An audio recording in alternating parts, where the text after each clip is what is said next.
My friend the governor by Anonymous. Your friend was governor of a known British dependency, and as his colony was not of the highest class, it involved on his part the performance of miscellaneous functions towards a limited but mixed population. Inter alia, he had occasionally to act as Chief Justice with the obligation of dealing with the iniquities of certain gentlemen of colour as well as with those of his white compatriots.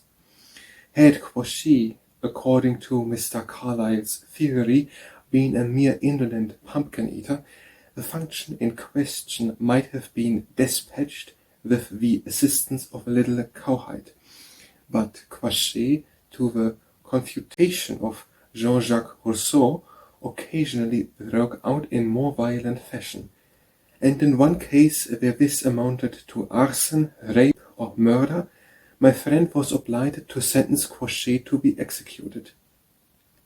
Quashee was, however, condemned to be hung before it was discovered that there was no official hangman in the colony, and my friend the governor therefore found himself in an executive difficulty, and was obliged to solicit unprofessional assistance, notwithstanding he exerted all his influence to procure the required functionary. Nobody in all the colony, white or black, would hang Quashee. In his perplexity, my friend wrote to the then Secretary of State for the Colonial Department, detailing the circumstances and the difficulty which had arisen, and asking for instructions in a matter so important.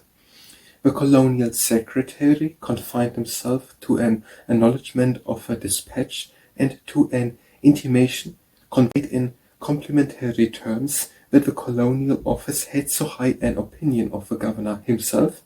that they left the matter to his sole discretion. In this dilemma, the governor inquired into the culprit's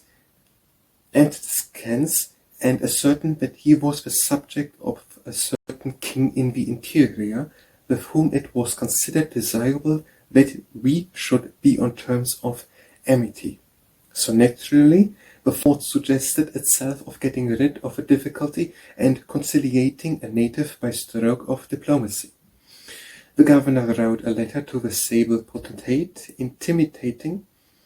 confidentially that if His Majesty desired a remission of the sentence and would be pleased to make his desire known to the governor, he himself, on the part of the British government, would not only forego its execution, but to oblige His Majesty would set the prisoner at liberty and send him home. His Majesty, in the reply, acknowledged the receipt of the governor's courteous communication, but declined to avail himself of the offer, because, as he substantially put it, the prisoner was the greatest scoundrel in his dominions, and therefore it would better please His Majesty that he should be hanged to save trouble. Again, the governor was reduced to the extreme of perplexity, and, as a last resort, he resolved to confer with the criminal himself. Walking down to the jail in the dusk of the evening, he explained to the prisoner that he was a very violent and wicked person, that he had now been confined a long time, as was hoped, to the reformation of his wicked ways, and therefore, if he would promise to conduct himself properly for the future, he, the governor, was disposed to show him mercy and grant him life and liberty. To his surprise, Quashee replied, in a tone of surely objection, that liberty was of no use to him, that if he were let out of prison he expected nothing but insult and misery, while on the other hand, as he was now heartily sick of confinement, and had been sentenced to be hanged, he expected to be hanged accordingly.